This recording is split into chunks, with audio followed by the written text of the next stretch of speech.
Comme je vous l'avais dit auparavant, uniquement de par sa communication non verbale, j'ai pu déduire la manière dont il allait s'exprimer par la suite. Détaillé, hein. On va pas les détailler. Même si la prescription. Mais... Son avantage, c'est réellement ça, c'est qu'il a un sourire communicatif. Je pense que beaucoup de gens vont trouver cette interview drôle. Malgré le fait que le langage qu'il emploie est assez pauvre, les gens vont trouver cette interview drôle parce que c'est un personnage. Bien, les amis, dans cette vidéo, on va analyser la communication de Dahuzi. Dahuzi parle de Origin Gangsta, Vivre la réussite, Solitude, The Town, Gunna, DDL, dans Dose de rap. Alors j'imagine que Gunna, c'est l'une de ses inspirations. On va analyser la manière dont Dahuzi parle, quel est le vocabulaire qu'il emploie, quelle est sa communication non verbale aussi, ce qui est très intéressant, et quelle est l'image qu'il renvoie. D'ailleurs, si toi aussi tu cherches à améliorer ta communication, si toi aussi tu cherches à avoir un bien meilleur langage, à articuler correctement tes idées lorsque tu t'exprimes, à réussir à parler en public sans stresser ni perdre tes mots, n'hésite pas à cliquer sur le premier lien en barre de description, à regarder la vidéo présente sur mon site internet, et puis par la suite, à réserver un appel 100% gratuit avec moi, où je pourrai te prodiguer mes meilleurs conseils autour de tous les sujets que j'ai évoqués précédemment. Faut pas que je peux plus faire des dingueries trucs. Ah bon, c'était déjà la merde, tu vois ce que je veux dire quoi. C'était déjà KO. Ah, tu descends un peu, t'es tout près du sol déjà. Alors c'est vrai que Dahuzi, il est considéré comme étant un personnage très drôle, qui est vraiment un personnage hilarant, qui est un très bon communicant pour certains. Il y a beaucoup de gens qui aiment bien Dahuzi parce que c'est quelqu'un de drôle. Lourd comme une plume. Comment ça va? Ça va et toi? Tranquillement? Tranquille toujours. Comment tu te sens à une semaine?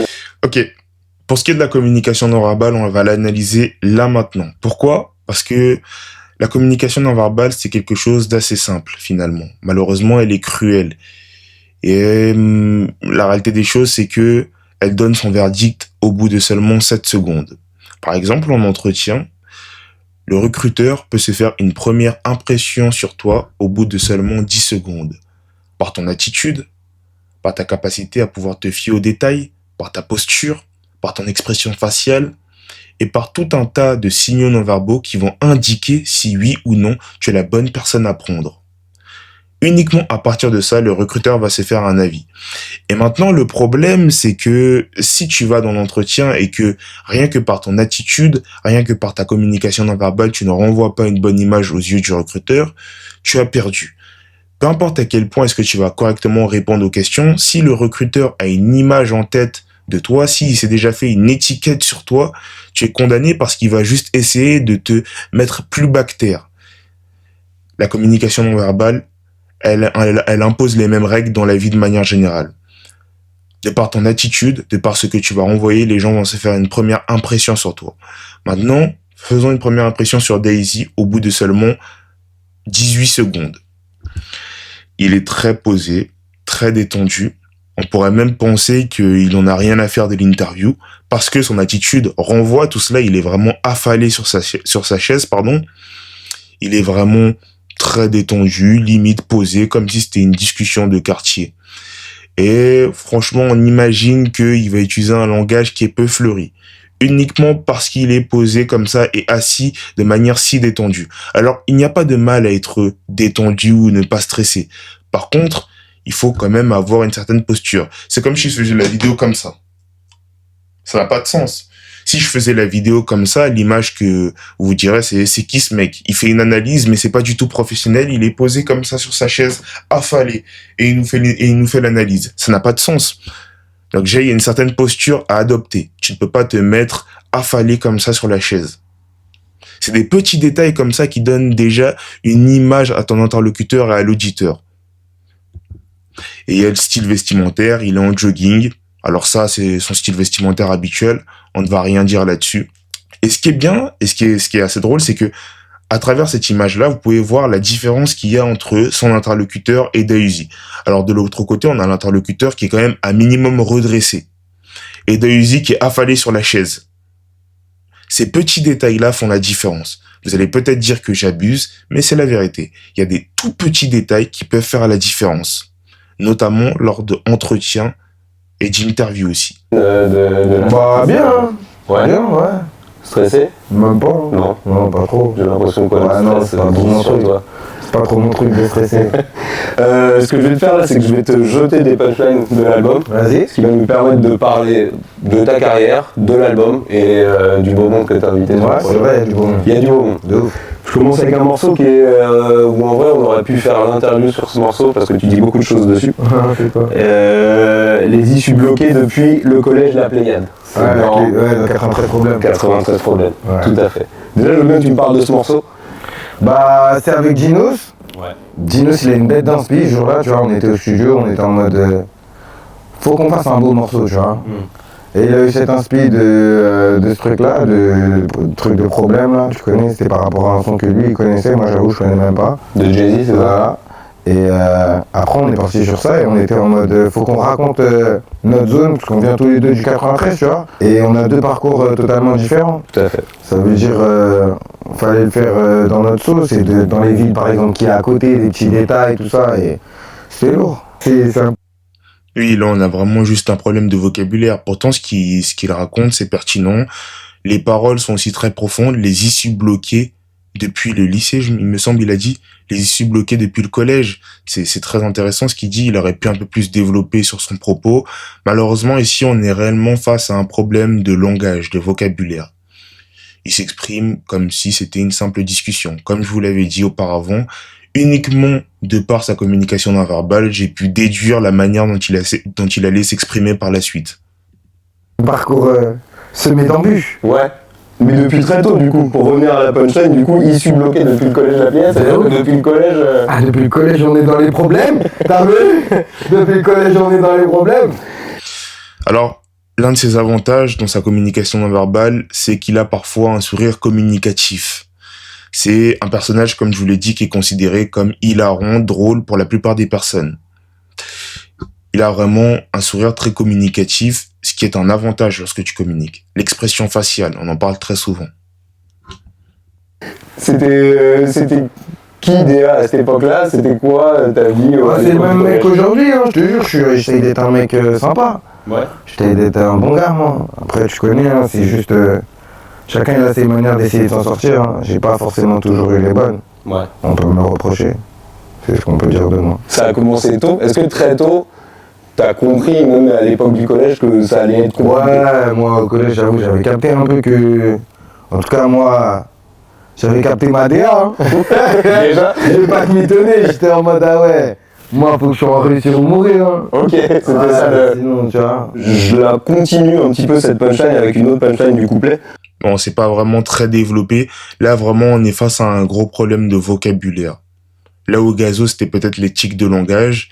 Ici, on voit que c'est le problème de vocabulaire. Je trouve qu'il ne développe pas assez sur son passé. Alors peut-être qu'il y a d'autres interviews, il le fait. Hein. Permettez-moi de m'excuser si ce n'est pas le cas. Mais si tu regardes pour la première fois une interview de Dahuzi et que tu vois ça, tu te dis, bon, je comprends pas. Pourquoi est-ce qu'il a arrêté l'école? Quelle est la raison qui pouvait expliquer cela? Pourquoi est-ce que c'était déjà sa DA? Il ne développe pas assez sur ce qu'il dit depuis tout à l'heure.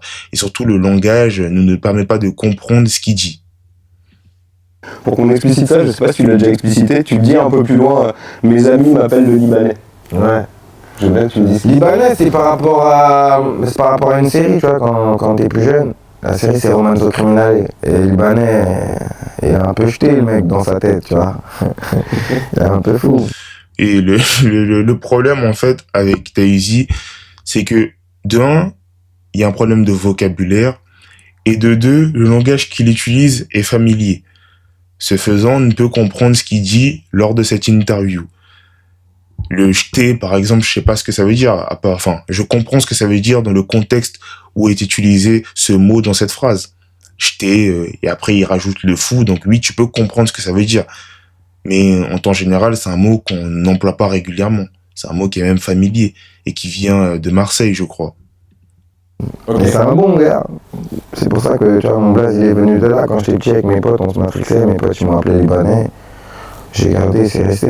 Quand est-ce que c'est venu ça du coup? Est-ce que ça a fait suite à un moment où du coup T'as une suite de moments, mais bon, tu me diras, je peux pas forcément les détailler, hein. on va pas les détailler. Même si la prescription.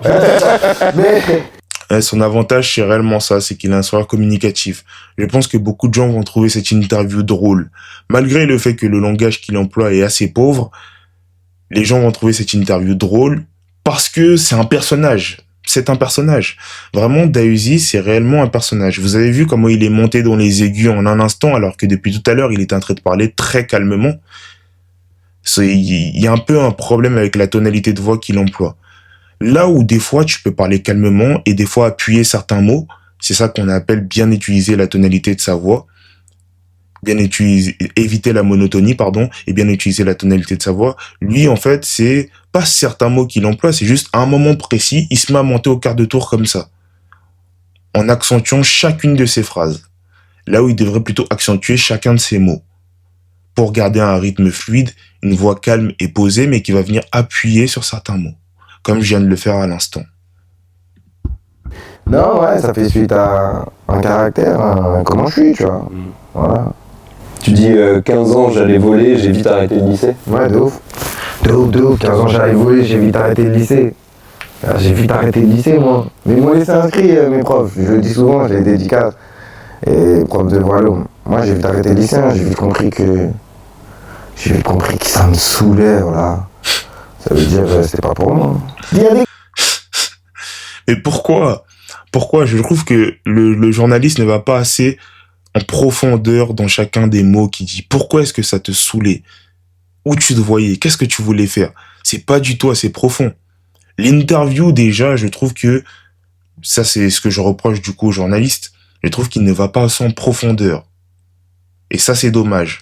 Ensuite, je ne comprends pas là où ils vont venir Dahuzi. Et comme je vous l'ai dit tout à l'heure, Dahuzi, c'est un peu singulier dans le sens où des fois, il va parler très calmement et des fois, il va monter totalement au quart de tour, comme ce qu'il vient de faire là à l'instant. Là, déjà, il montre qu'on ne sait même pas pourquoi il a pris certaines décisions. Sa communication non verbale n'est vraiment pas bonne. Les cours, j'ai été intéressé, tu vois. Et le fait de m'asseoir, d'écouter un mec pendant 1 heure, bah ça me saoulait pas. Mais il y a des cours où vraiment j'avais l'impression que je suis pas à ma place là. Tu vois ce que je veux dire? Elle parle d'un truc, je sais pas de quoi elle parle. Ça veut dire là, je me sens pas à ma place, elle va me faire une réflexion, elle va m'énerver. Oh là là, faut que je me barre. C'est le moment où je suis angoissé. Tu vois? Pas forcément non, mais je suis en mode, oh, faut que je me barre. Faut que je trouve un moyen de me barrer. C'est pas, attention, pas suivre forcément mon exemple. Mais, non, c'est pas un exemple, mais je le dis parce que je l'ai vécu et que tu vois, il y en a personne. Je sais qu'il y a des petits qui se retrouvent aussi dans cette situation, donc des fois, t'as vu les. À l'école, cousin, des fois, c'est pas tous les profs qui te donnent envie d'apprendre, tu vois. Ça veut dire des fois, t'es là, il casse les couilles. Lui-même, il attend juste, tu fais un... Comme je vous l'ai dit, le problème de Dahuzi, c'est vraiment la vulgarité, la familiarité au sein de son langage. C'est vraiment ça le problème. C'est réellement ça le problème. C'est pas vraiment si pertinent que ça. Ça ne donne pas vraiment une raison sérieuse qui explique pourquoi est-ce qu'il a arrêté les cours. On ne comprend pas. truc pour te On barrer. se dit juste qu'il a arrêté parce que ça le faisait chier, il voulait faire autre chose, c'est tout. Mais pas parce qu'il y avait une raison précise, parce qu'il aspirait à d'autres choses, parce qu'il rêvait d'autres choses, parce qu'il s'est peut-être égaré dû à des mauvaises fréquentations, qu'il a commencé à faire de mauvaises choses, et j'en passe. Là. Ça veut dire Là, il y a vraiment un gros problème de langage, et surtout, il articule très mal ses idées. t'as vu, quand on rentre dans cette ambiance déjà, c'est mort. Il y a personne qui en C'est regrette. mort. Ouais, Voilà. je reste encore. En plus, on a vraiment l'impression qu'il est bipolaire. Il y a un moment, il est calme, il y a un moment, il pète totalement un câble, il commence à crier, s'exciter, enfin, c'est singulier. Sur ce morceau-là, pendant une punch, tu dis 2018, je sors un CD, je change ma vie. De ouf. Je veux bien qu'on parle de cette période-là. Du coup, 2017, c'est quoi la vie de Dahuzi? Et 2018, du coup, qu'est-ce qui se passe? Ah, 2017, mon gars, je suis dans les tranchées. Je suis dans les tranchées, je suis dans l'illégalité. je te jure, non, mais t'as capté ou pas? Vas-y, 2018, c'est... 2017, c'est avant Mexico, tout ça, tu connais. C'est vraiment une discussion de quartier. Le langage est très vulgaire, enfin... C'est vraiment familier, c'est vulgaire. C'est à la fois familier par moments et des fois c'est vulgaire. Enfin, c'est... Les explications sont très floues, très farfelues d'ailleurs. On peine à comprendre ce qu'il veut dire. Au niveau auditif, c'est très compliqué. Je me demande comment des gens font pour écouter ça normalement. J'ai du mal. On comprend un quart de ce qu'il dit. On n'est pas vraiment des rappeurs encore, tu connais, on se prend pas forcément à ce moment-là, vraiment au sérieux, tu vois. C'est comme à l'époque de la vraie vie, quand je dis, il me dit, je suis une Et il y a aussi un tic de langage, le fameux tu vois, qui est répété à maintes et maintes reprises par Daisy durant cette interview. Il répète énormément tu vois, tu vois, tu vois. Là où je pensais qu'il n'avait pas de problème de tic de langage, il faut croire que oui. J'ai percé, pour moi, j'étais vraiment encore. À cette époque-là, en tout Voilà, cas. à cette époque-là, c'était vraiment. C'était le gars de la fée, tu vois. Ouais. Le rap, c'était pas du tout un plan de carrière. Ouais, non, c'est après, c'est à partir de. Vers début de la fin de l'année, tout ça, quand on a passé août, tout ça, c'est là qu'on a capté que vraiment il se passait quelque chose. Donc du coup, si j'ai bien compris, il dit qu'il a arrêté l'école. Ok. Qu'il ne se voyait pas à l'école, que les profs l'agaçaient, que ça l'énervait d'être en cours, qu'il ne se sentait pas à sa place dans certains cours et qu'il y avait des profs qui ne donnaient pas envie d'aimer l'école et de faire des cours. Ok, c'est une chose. Ensuite, maintenant, il a arrêté les cours. Qu'a-t-il décidé de faire? Rentrer dans l'illégal, donc dans le trafic, forcément. Donc du coup, pourquoi est-ce qu'il s'est mis dans le trafic? Et pourquoi est-ce que du coup, il ne peut pas un peu nous éclairer sur cette vision-là? Et c'est là où je reproche justement aux journalistes de ne pas tenter d'approfondir un peu tout ça. Et après, il nous dit qu'il s'est lancé dans la musique, mais qu'à l'époque, bien évidemment, il ne s'imaginait pas un seul instant que la musique aurait pu lui apporter cette vie-là. Et donc, il ne faisait pas ça sérieusement. Tu vois, faire la gamme, il commençait vraiment à apprendre. Tu vois, c'est quoi, Coupette, il avait bien tourné. Ouais. C'est à partir de là, vraiment, on s'est rendu compte que, attends, on commence à avoir des gens qui nous parlent, tu vois, des gens vraiment pas de notre milieu, tu vois, parce que nous, à la base, on est pour. On a aucun lien avec ce milieu-là, tu vois, je te jure. On n'a aucun lien avec le milieu du rap. Vas-y, INSEE, c'est notre master, travailler au calme, mais c'est le seul lien qu'on avait, nous. Mais je te jure, c'est la seule lumière. C'est vraiment réel. C'est le seul lien qu'on avait avec la musique. Ça veut dire, nous, on est décalés. Quand tout ça, ça arrive, c'est là que ça change nos vies. Tu le vis vraiment. Sur le coup, tu le Il se met même à parler d'autres langues. C'est dingue. vis comme ça ou c'est avec le recul? Ouais, c'est avec le recul plus. Ouais. Avec le recul, tu te rends compte, parce que moi, j'ai toujours été en mode ligne droite, ça rien qui change, tu vois, je m'en bats les couilles. Ok, on a percé, mais alors... Je vous le dis, il est vulgaire. C'est vraiment le problème de Dahuzi dans cette interview. Vulgarité, familiarité, discussion de quartier, tranquille. On n'a pas l'impression qu'il se prend vraiment très au sérieux. Alors, tu vois, on a réussi notre plan. C'est comme si t'as fait un plan, t'as réussi. C'était prévu depuis le début. Bien entendu. T'as réussi ton plan à la base, sinon t'aurais pas fait ça. Tu vois, ça veut dire trop bien. Mais ça va pas fort. Si avec du recul, tu te rends compte le regard que par exemple tes parents ils ont sur toi, tu vois, que toutes les familles de chacun d'entre nous qu'on est concernés, comment ils nous voient, c'est une fierté. Ça veut dire que tu te rends compte que ouais, franchement, j'ai changé ma vie. Voilà, à la base, frérot, je ramène ma mère au concert, ma mère est au parloir, frère. Ça veut dire, c'est changé ma vie, ma gueule. Tu vois, c'est quoi? Ma mère, elle m'a regardé à la télé, ouais. Elle a bleu. C'est vraiment un problème de langage. Le langage de Daisy, c'est vraiment, on a l'impression que c'est une discussion de quartier. Je sais pas comment est-ce que des gens font pour écouter ça. Après, certes, il est drôle, hein, c'est un personnage qui est drôle, on ne va pas se mentir, il est hilarant. Cependant, on ne va pas nier le fait que le vocabulaire qu'il emploie est totalement inadapté. Truc d'art. On peine à comprendre, surtout si on ne connaît pas ce langage, et surtout les mots qu'il utilise. Il y a plein de mots que j'ai jamais entendus de toute ma vie. Je pense réellement qu'avec tous ces extraits, vous avez pu comprendre à quel point la communication était importante pour véhiculer une bonne image. La communication verbale et non verbale. Le gros problème de Daisy, c'est sa communication non verbale et verbale. Les deux finalement.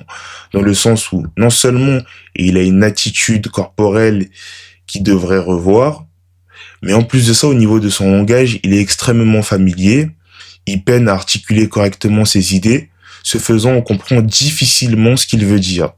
Ce qui est un gros problème, notamment pour un artiste comme lui qui a un certain vécu. Et donc, ça diminue grandement la pertinence de ses propos, parce qu'on comprend pas vraiment finalement. Et surtout, il renvoie une image de quelqu'un qui est un peu fou. On a l'impression que ce qu'il dit dans ses musiques, c'est inventé, tellement le personnage est singulier. À un moment donné, on a l'impression qu'il a envie de monter au quart de tour, s'agiter, s'exciter partout. Et à un moment donné, on le trouve beaucoup plus calme et taciturne. Ce qui est étrange, finalement. Donc vraiment, je pense que Dahuzi, c'est réellement un problème de vocabulaire principalement, c'est ce qui devrait travailler. Et aussi son attitude corporelle, et donc sa communication non verbale, notamment à travers l'amélioration de plusieurs de ses signaux non verbaux, que ce soit la posture et la tonalité de la voix. Et son avantage principal lorsqu'il communique, Dahuzi, c'est son sourire communicatif. Il est vraiment très souriant et c'est un personnage qui est plutôt drôle. Un bon humain de ce qu'on peut voir. Si toi aussi tu as envie de travailler ta communication non verbale et verbale, tu as envie de correctement t'exprimer, articuler correctement chacune de tes idées, n'hésite pas à cliquer sur le premier lien présent en barre de description et à réserver un appel 100% gratuit avec moi. C'était Marc.